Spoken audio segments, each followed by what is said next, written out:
Hello friends, कैसे हो। जी के 2020 यूट्यूब चैनल में आप सभी दोस्तों का हार्दिक स्वागत है। आज के इस वीडियो में इंडियन ज्योग्राफी के एक मोस्ट आईएमपी टॉपिक की बात करने जा रहे हैं जो ज्योग्राफी से रिलेटेड है। आज का हमारा टॉपिक है हिमालय क्षेत्र को 4 प्रमुख प्रादेशिक भागों में डिवाइड किया गया है। हिमालयी रेंज है उनको 4 प्रादेशिक भागों में विभाजित किया गया है। तो आज के इस वीडियो में हम देखेंगे कि असम हिमालय, नेपाल हिमालय, पंजाब हिमालय, कुमाऊं हिमालय, दोस्तों किन 2 नदियों के बीच का क्षेत्र किस प्रकार के हिमालय क्षेत्र के नाम से जाना जाता है, पूरी जानकारी आपको इस वीडियो में मिलने वाली है। और साथ साथ में आपको यह भी बताऊंगा कि यह हिमालय श्रेणी में कौन कौन से पर्वत शिखर सबसे ऊंचे हैं, यानी कि सबसे ऊंची पर्वत चोटी का नाम क्या है, वो भी आपको इस वीडियो में जानकारी प्राप्त होने वाली है। तो वीडियो में आप लास्ट तक बने रहिए। लास्ट में कमेंट सेक्शन में जरूर बताना कि यह वीडियो आपको कैसा लगा।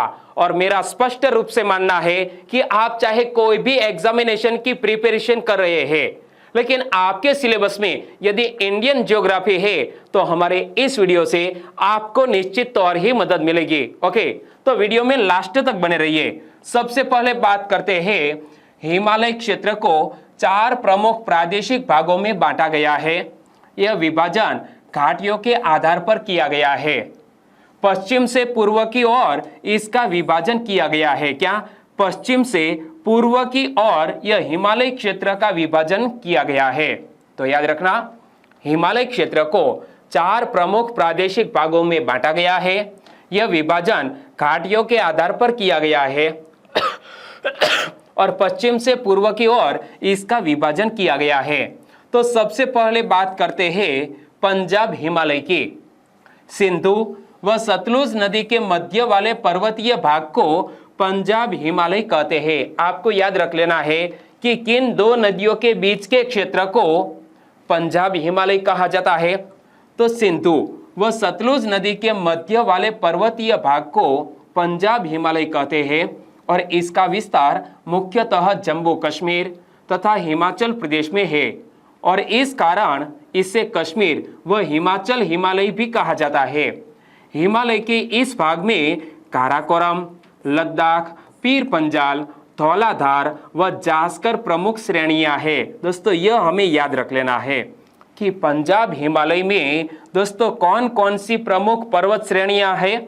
तो काराकोरम, लद्दाख, पीर पंजाल दोस्तों गले में खरोंच है इसीलिए मैं क्षमा चाहता हूं, लेकिन वीडियो बहुत ही इंपॉर्टेंट है। ओके, इस भाग में काराकोरम, लद्दाख, पीर पंजाल, धौलाधार व जास्कर प्रमुख श्रेणियां हैं। दोस्तों यह इंफॉर्मेशन आपने मेरे साथ साथ पढ़ ली है तो मैं आपसे 3 से 4 क्वेश्चन पूछने वाला हूं। एक बार फिर से देख ले। ओके, सिंधु व सतलुज नदी के मध्य वाले पर्वतीय भाग को पंजाब हिमालय कहते हैं। इसका विस्तार मुख्यतः जम्मू कश्मीर तथा हिमाचल प्रदेश में है। इस कारण इसे कश्मीर व हिमाचल हिमालय भी कहा जाता है। हिमालय के इस भाग में काराकोरम, लद्दाख, पीर पंजाल, धौलाधार व जास्कर प्रमुख श्रेणियां हैं। यह मैप में देखो दोस्तों, यहाँ है जम्मू कश्मीर, यहाँ पर है हिमाचल, यानी कि 2 यहाँ संघ शासित प्रदेश है। एक तरफ जम्मू कश्मीर, दूसरी तरफ है लद्दाख और यहाँ पर हिमाचल प्रदेश। तो यह पंजाब हिमालय भाग है वो इस क्षेत्र में विभाजित है और यहाँ के दोस्तों प्रमुख पर्वत श्रेणी में काराकोरम, लद्दाख, पीर पंजाल, धौलाधार व जास्कर प्रमुख श्रेणियां हैं। चलिए अब क्वेश्चन के आंसर बताइए। पंजाब हिमालय में निम्न में से कौन सी पर्वत श्रेणी शामिल नहीं है?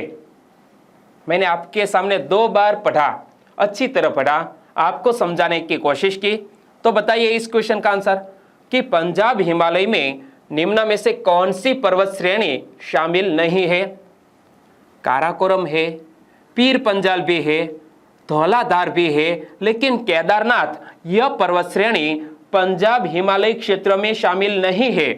यह कुमाऊं क्षेत्र में है। किस क्षेत्र में? कुमाऊं क्षेत्र में। तो सही आंसर बन जाता है ऑप्शन डी। अगला क्वेश्चन, हिमालय क्षेत्र को कितने प्रमुख प्रादेशिक भागों में बांटा गया है? हिमालय क्षेत्र को कितने प्रमुख प्रादेशिक भागों में बांटा गया है? तो 4 प्रादेशिक प्रमुख भागों में बांटा गया है। सही आंसर ऑप्शन सी। अगला क्वेश्चन, निम्न में से किसका विस्तार मुख्यतः जम्मू कश्मीर तथा हिमाचल प्रदेश में है? कौन से हिमालय का विस्तार मुख्यतः जम्मू कश्मीर तथा हिमाचल प्रदेश में है? तो भी हमारा आंसर होना चाहिए पंजाब हिमालय का विस्तार जम्मू कश्मीर तथा हिमाचल प्रदेश में है। अगला क्वेश्चन, सिंधु व सतलुज नदी के मध्य वाले पर्वतीय भाग को क्या कहते हैं? सिंधु रिवर और सतलुज रिवर के मध्य वाले पर्वतीय भाग को क्या कहते हैं? तो उन्हें कहा जाता है पंजाब हिमालय। सही आंसर बनेगा ऑप्शन सी। दोस्तों, मैंने आपके सामने 4 या 5 क्वेश्चन रखे, आपके कितने क्वेश्चन सही हुए? सभी के सभी। Okay, well done. आगे बात करते हैं कुमाऊं हिमालय की। तो यह सतलुज और काली नदी के बीच का क्षेत्र है। दोस्तों, सबसे पहले हमने पंजाब हिमालय की बात की, तो यह किन 2 नदियों के बीच का क्षेत्र है? तो सिंधु और सतलुज रिवर। ओके, सिंधु और सतलुज के बीच का क्षेत्र पंजाब हिमालय, लेकिन सतलुज और काली नदी के बीच का क्षेत्र यह है कुमाऊं हिमालय, और इसका पश्चिमी भाग गढ़वाल हिमालय और पूर्वी भाग कुमाऊं हिमालय है। यह पंजाब हिमालय से अधिक ऊंचा भी है। क्या? पंजाब हिमालय से यह कुमाऊं हिमालय अधिक ऊंचा है। नंदा देवी, केदारनाथ, बद्रीनाथ आदि प्रमुख चोटियां इसी भाग में है। दोस्तों, हिंदू धर्म से संबंधित महत्वपूर्ण तीर्थ स्थान यहां पर है। नंदा देवी, केदारनाथ, बद्रीनाथ आदि प्रमुख चोटियां यह कुमाऊं हिमालय में है। गंगा और यमुना नदी का उद्गम भी यहां से होता है। याद रखना कि गंगा और यमुना नदी का उद्गम किस हिमालय में से होता है? कुमाऊं हिमालय में से। एक बार फिर से पढ़ लो, बाद में 3 से 4 क्वेश्चन और मैं आपको पूछने वाला हूं। कुमाऊं हिमालय यह सतलुज और काली नदी के बीच का क्षेत्र है। इसका पश्चिमी भाग गढ़वाल हिमालय और पूर्वी भाग कुमाऊं हिमालय है। यह पंजाब हिमालय से अधिक ऊंचा है। नंदा देवी, केदारनाथ, बद्रीनाथ आदि प्रमुख चोटियां इसी भाग में है, और गंगा और यमुना नदी का उद्गम भी यहां से होता है। आंसर बताइए, गंगा और यमुना नदी का उद्गम कहां से होता है? गंगा और यमुना नदी का उद्गम कुमाऊं हिमालय से होता है। तो सही आंसर बनेगा ऑप्शन डी। अगला क्वेश्चन, निम्न में से कौन सी 2 नदियों के बीच का क्षेत्र कुमाऊं हिमालय कहलाता है? कौन सी 2 नदियों के बीच का क्षेत्र कुमाऊं हिमालय कहलाता है? तो दोस्तों, पंजाब हिमालय बोले तो सिंधु और सतलुज रिवर। सिंधु और सतलुज रिवर के बीच का क्षेत्र पंजाब हिमालय। लेकिन याद रखना, यहां कुमाऊं हिमालय की बात मैं कर रहा हूं, तो कुमाऊं हिमालय सतलुज और काली नदी के बीच का क्षेत्र। तो सही आंसर बनेगा ऑप्शन ए। डाउट क्लियर कि सिंधु और सतलुज नदी के बीच का क्षेत्र पंजाब हिमालय, लेकिन कुमाऊं हिमालय सतलुज और काली नदी के बीच का क्षेत्र। आगे भी बात आने वाली है। ओके, अगला क्वेश्चन, कुमाऊं हिमालय के संदर्भ में निम्नलिखित कथनों पर विचार करें। अब बढ़िया सा क्वेश्चन आपकी स्क्रीन पर आया है कि यहां कुमाऊं हिमालय के संदर्भ में 3 कथन दिए गए हैं, और कौन सा कथन सही नहीं है वो हमें गैस करना है। क्या? उपरयुक्त में से कौन सा कथन सही नहीं है? तो सबसे पहले तो हम सेंटेंस को पढ़ लेते हैं। इसका पश्चिमी भाग कुमाऊं हिमालय और पूर्वी भाग गढ़वाल हिमालय है। यह कथन सही है या गलत? यह कथन गलत है, क्योंकि कुमाऊं हिमालय की बात मैंने की तो पश्चिमी भाग गढ़वाल हिमालय कहलाता है और पूर्वी भाग कुमाऊं हिमालय कहलाता है। यह कथन इसीलिए गलत हो गया। यह पंजाब हिमालय से अधिक ऊंचा नहीं है, गलत, क्योंकि यह कुमाऊं हिमालय पंजाब हिमालय से अधिक ऊंचा है। तो यह कथन भी गलत। नंदा देवी, केदारनाथ, बद्रीनाथ आदि प्रमुख चोटियां इसी भाग में है, यानी कि कुमाऊं हिमालय में यह नंदा देवी, केदारनाथ, बद्रीनाथ यह प्रमुख चोटियां है। यह कथन सही। और हमें क्वेश्चन क्या पूछा गया है, उपरयुक्त में से कौन सा कथन सही नहीं है? तो 1 और 2 नंबर का सेंटेंस सही नहीं था, तो आंसर बन जाता है ऑप्शन ए। क्लियर। आगे बात करें नेपाल हिमालय की, तो यह काली नदी से तीस्ता नदी तक का विस्तृत लंबा भाग है। सबसे पहले पंजाब हिमालय की बात आई। पंजाब हिमालय बोले तो सिंधु और सतलुज नदी के बीच का क्षेत्र। बाद में आया कुमाऊं हिमालय, तो काली और सतलुज नदी के बीच का क्षेत्र कुमाऊं हिमालय। लेकिन अब याद रख लेना है कि काली नदी से तीस्ता नदी तक का विस्तृत लंबा भाग नेपाल हिमालय कहलाता है। इसका अधिकांश हिस्सा नेपाल में स्थित है।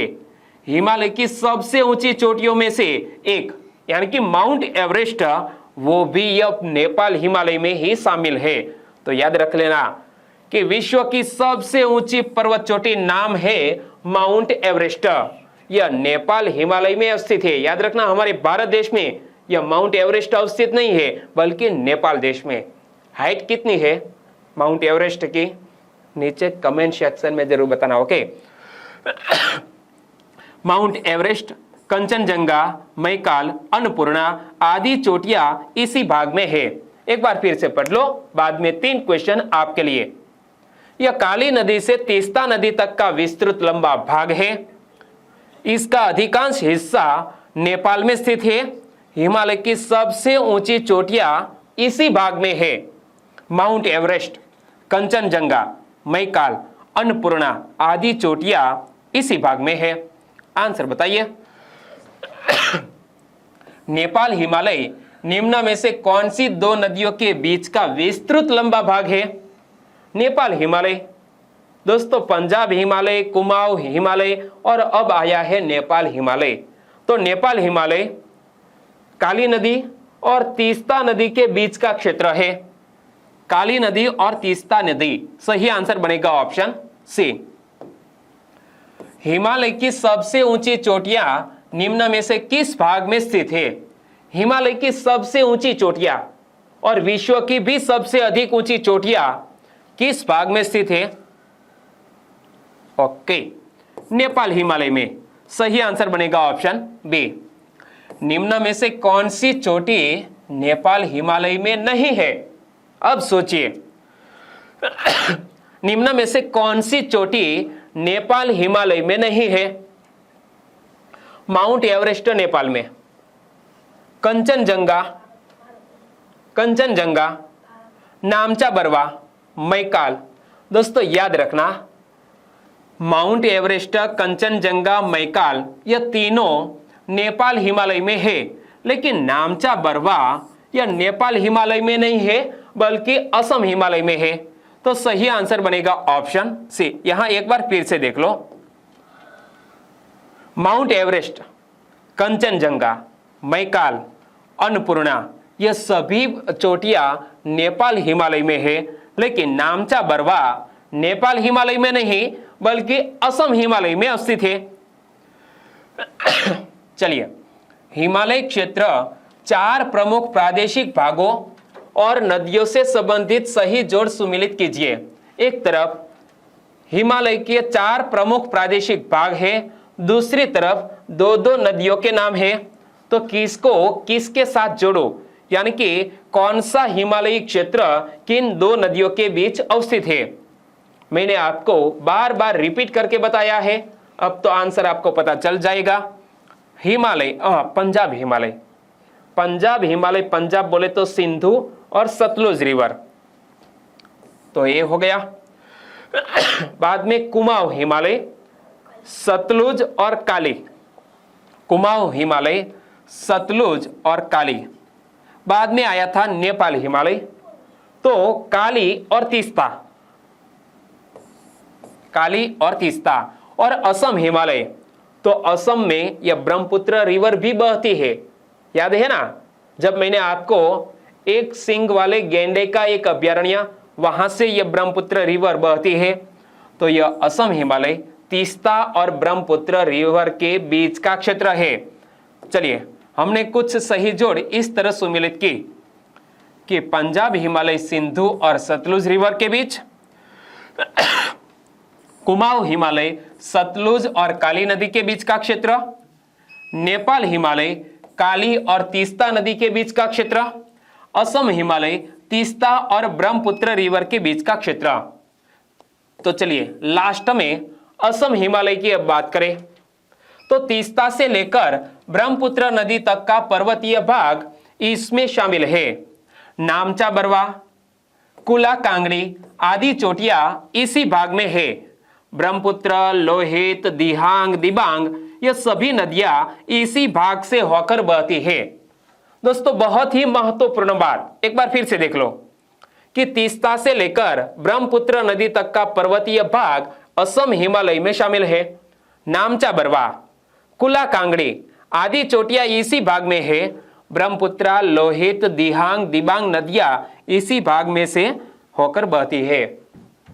चलिए आंसर बताइए। नामचा बरवा, कुला कांगड़ी आदि चोटियां हिमालय के किस भाग में है? तो यह असम हिमालय में है। सही आंसर ऑप्शन ए। निम्न में से कौन सी नदी असम हिमालय से होकर नहीं बहती है?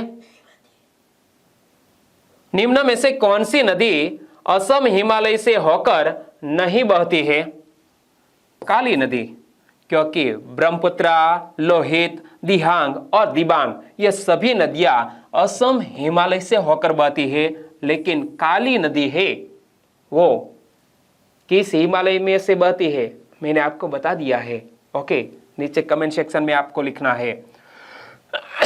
आगे बात करें तो भूगर्भ शास्त्रियों के अनुसार हिमालय का उत्थान लगभग 12 करोड़ वर्ष पूर्व शुरू हुआ था। क्या यह हिमालय का उत्थान आज से तकरीबन 12 करोड़ वर्ष पूर्व शुरू हुआ था और इसके उत्थान की यह प्रक्रिया अब भी जारी है, यानी कि अभी भी हिमालय की जो हाइट है वो बढ़ रही है। आज से तकरीबन 12 करोड़ वर्ष पूर्व यह हिमालय का उत्थान शुरू हुआ था।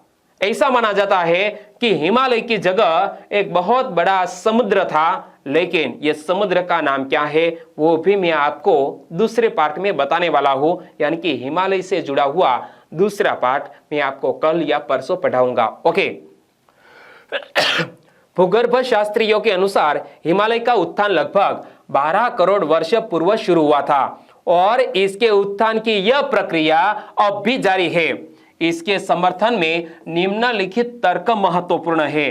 तो क्या क्या तर्क के आधार पर हम कह सकते हैं कि हिमालय की ऊंचाई अभी भी बढ़ रही है? तो देखो, हिमालयी क्षेत्र में लगातार भूकंपीय गतिविधियों का होना इस बात का प्रमाण है कि इस पर्वत श्रृंखला में अब तक समस्थितिक संतुलन स्थापित नहीं हो पाया है और यह ऊपर उठ रहा है। पहला यह रीजन है।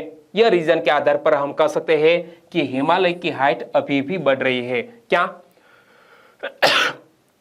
हिमालयी क्षेत्र में लगातार भूकंपीय गतिविधियों का होना इस बात का प्रमाण है कि इस पर्वत श्रृंखला में अब तक समस्थितिक संतुलन स्थापित नहीं हो पाया है और यह ऊपर उठ रहा है।